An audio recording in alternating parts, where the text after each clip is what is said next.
নমস্কার বন্ধুরা, শীতকালে নিরামিষ যে কোনো রকমের আলুর দম খেতে কিন্তু বেশ ভালো লাগে। নতুন আলু দিয়ে এরকম আলুর দম করলে আপনারা রুটি, পরোটা, ফ্রাইড রাইস সব কিছুর সাথেই বেশ ভালো লাগবে। আজকের এই নতুন রকমের একটা আলুর দমের রেসিপি আপনাদের সাথে শেয়ার করব।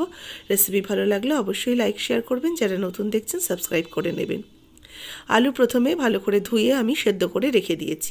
বাদশাহী আলুর দম করার জন্য একটা স্পেশাল মশলা তৈরি করব। তার জন্য 1/2 টিস্পুন শামরিচ, 1/2 টিস্পুন গোলমরিচ, একটা দারচিনি স্টিক, 3টে লবঙ্গ, একটা নিয়েছি বড় এলাচ, 3-4টে নিয়েছি ছোট এলাচ, একটা স্টার এনিস, এক টুকরো জায়ফল আর এক টুকরো জয়ত্রী। একসাথে এগুলোকে ড্রাই রোস্ট করে নেব। একটা ফ্রাইং প্যান বসিয়ে দিয়েছি, এর মধ্যে দিয়ে দিলাম এই মশলাগুলো আর এর সাথে দিয়ে দেবো অল্প একটু লবণ। এবার এটাকে ভালো করে নাড়াচাড়া করে ভাজা ভাজা করে নেব। এই লবণটা দিলে কি হয়, ভাজাটা খুব ভালো হয়। আর এর প্রত্যেকটা যে মশলাগুলো দিয়েছি প্রত্যেকটার মধ্যে কিন্তু নিজস্ব একটা অয়েল থাকে, একটা তেলের ব্যাপার থাকে। সেই তেল বা জলীয় ব্যাপারটা যাতে টেনে নেয়, লবণে কিন্তু জল জল ব্যাপারটা বা অয়েলটা সেটা টেনে নেয়। সেই কারণেই কিন্তু শুকনোভাবে ড্রাই রোস্ট করার জন্য আমি লবণটা ব্যবহার করেছি। ভালো করে ভাজা হয়ে গেলে সেটাকে সরিয়ে একটা অন্য পাত্রতে রেখে দিলাম, গুঁড়ো করে নেব। এরপরে এবার ওই পাত্রের মধ্যেই দিয়ে দিলাম সাদা তেল। তেলটা ভালো করে গরম হয়ে গেলে ভেজে নেওয়ার জন্য সেদ্ধ করে নেওয়া আলুগুলো দিয়ে দিচ্ছি। আলুগুলোকে আগে থেকেই ভালো করে একটু সেদ্ধ করে রেখে, আলুগুলোকে কিন্তু আমি 70% সেদ্ধ করেছি, পুরো সেদ্ধ করিনি। আর সেদ্ধ করে নেওয়ার পরে আলুগুলোকে একটু ছুরি দিয়ে দিয়ে সারা গায়ে কাট দিয়ে দিয়েছি, যাতে আলুর মধ্যে একটু নুন মশলা এগুলো ভালো মতো ঢুকে যায়। এবার এগুলোকে ভালো করে ভেজে নেব। এর মধ্যে সামান্য একটু লবণ মিশিয়ে নিলাম। লবণ দিয়ে ভালো করে আলুগুলোকে লাল লাল করে ভেজে নিতে হবে।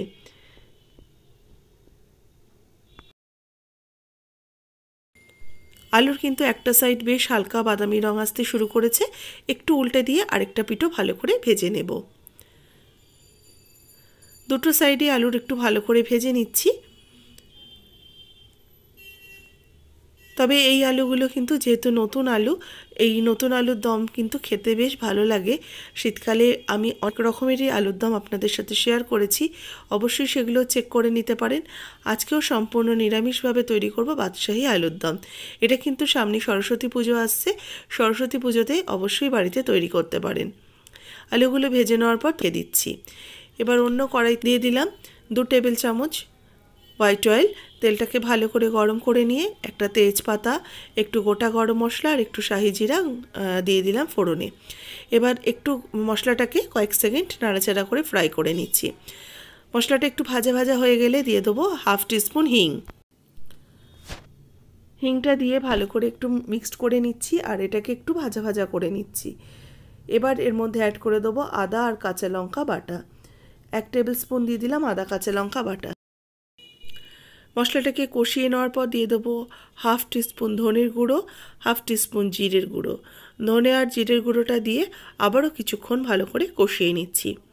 আঁচটাকে অবশ্যই কমে রেখে রান্না করতে হবে, নাহলে মশলাটা চট করে পুড়ে যাবে। এবার একটা মিক্সিতে মশলা করে নেব। নিয়েছি 6-7টা কাজু, 1 টেবিল স্পুন চারমগজ আর কয়েকটা নিয়েছি কিশমিশ। এগুলোকে সামান্য একটু জল দিয়ে ভালো করে পেস্ট করে নেব। মশলাটা বাটা হয়ে গেছে, এই মশলাটাকে এর মধ্যে অ্যাড করে দিলাম। ভালো করে এগুলোকে এবার কষাতে থাকবো।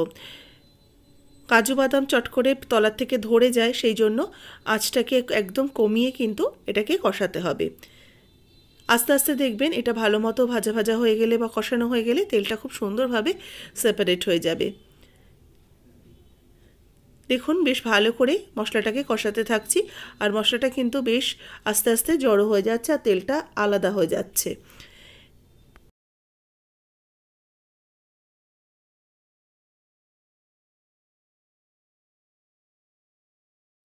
মিনিট 2-3 সময় ধরে মশলাটাকে কষিয়ে নেওয়ার পর দিয়ে দেবো 2 টেবিল স্পুন টক দই।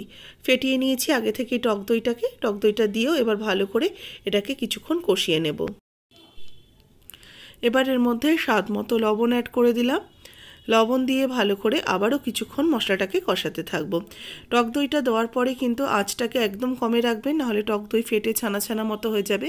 আর ভালো করে ফেটিয়ে দিলেও কিন্তু আঁচ কম রেখেই করবেন। মশলাটা ভালো করে কষানো হয়ে যাওয়ার পর দিয়ে দিচ্ছি ভেজে রাখা আলুগুলো। আলুটাকে দিয়ে আবারও মশলার সাথে ভালো করে মিক্সড করতে থাকবো। এবার এইভাবেই কিন্তু আলুটাকে বেশ কিছুক্ষণ কষাতে থাকবো, কারণ এতে আলুটা কিন্তু পুরোপুরি সেদ্ধ হয়ে যাবে আর আলুর মধ্যেও কিন্তু এই সমস্ত মশলার ফ্লেভারগুলো ঢুকে যাবে। এবার এর মধ্যে দিয়ে দিচ্ছি 1 টিস্পুন চিনি, কারণ যেহেতু এটা একটু মিষ্টি মিষ্টি হলে ভালো লাগবে।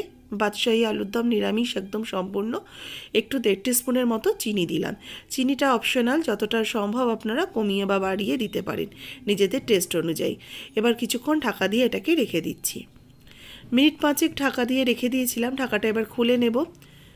আলুটা আস্তে আস্তে কিন্তু অনেকটাই বেশ মজে এসছে, মশলার সাথে বেশ মাখো মাখো হয়ে গেছে। এবার মিক্সিং জারটা ধুয়ে আমি 1 কাপের মতো জল অ্যাড করে দিলাম। জলটা দিয়ে ভালো করে মশলার সাথে মিশিয়ে নিচ্ছি। এবার যে ভাজা মশলাটা তৈরি করে নিয়েছিলাম প্রথমে, সেখান থেকে আমি বেশ খানিকটা দিয়ে দিচ্ছি। মানে যে পরিমাণটা নিয়েছিলাম সেটা পুরোটাই কিন্তু এটাতে লেগে গেছে। আমি পরিমাণটা আলুর দমের মাপ অনুযায়ী কিন্তু মশলাটাকে সেইভাবেই নিয়েছি। এবার এটাকে ভালো করে মিক্সড করে নিয়ে এবার মিডিয়াম টু হাই আছে ঢাকা চাপা দিয়ে 5 মিনিট এটাকে ফুটিয়ে নেব।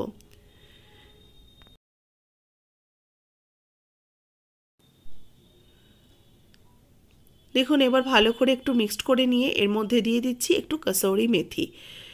কাসুরি মেথিটা একটুখানি ড্রাই রোস্ট করে হাত দিয়ে গুঁড়ো করে আমি উপর থেকে ছড়িয়ে দিলাম। এবার হালকা করে একটু মিশিয়ে নেব। হালকা হাতে একটু কাসুরি মেথিটা মিশিয়ে নিয়ে গ্যাস অফ করে ঢাকা চাপা দিয়ে রেখে দিলাম স্ট্যান্ডিং টাইমের জন্য 10 মিনিটে। 10 মিনিট পর ঢাকাটা খুলে নিয়ে দেখাচ্ছি। এবার এটাকে সার্ভ করে নেব। বাদশাহী আলুর দম একদমই রেডি হয়ে গেছে। রেসিপি কেমন লাগলো অবশ্যই জানাবেন কমেন্টস বক্সে। ভালো লাগলে বরাবরের মতো একটা লাইক দিয়ে দেবেন, শেয়ার করবেন যারা নতুন দেখছেন। ফেসবুক পেজ থেকে যারা দেখছেন তারা অবশ্যই ফলো করুন। ইউটিউব থেকে যারা দেখছেন রেসিপিটাতে একটা লাইক দিন, আর পেজটাতে অবশ্যই করে আমার সাবস্ক্রাইব করে নেবেন, পাশে থাকা বেল আইকন সমেত।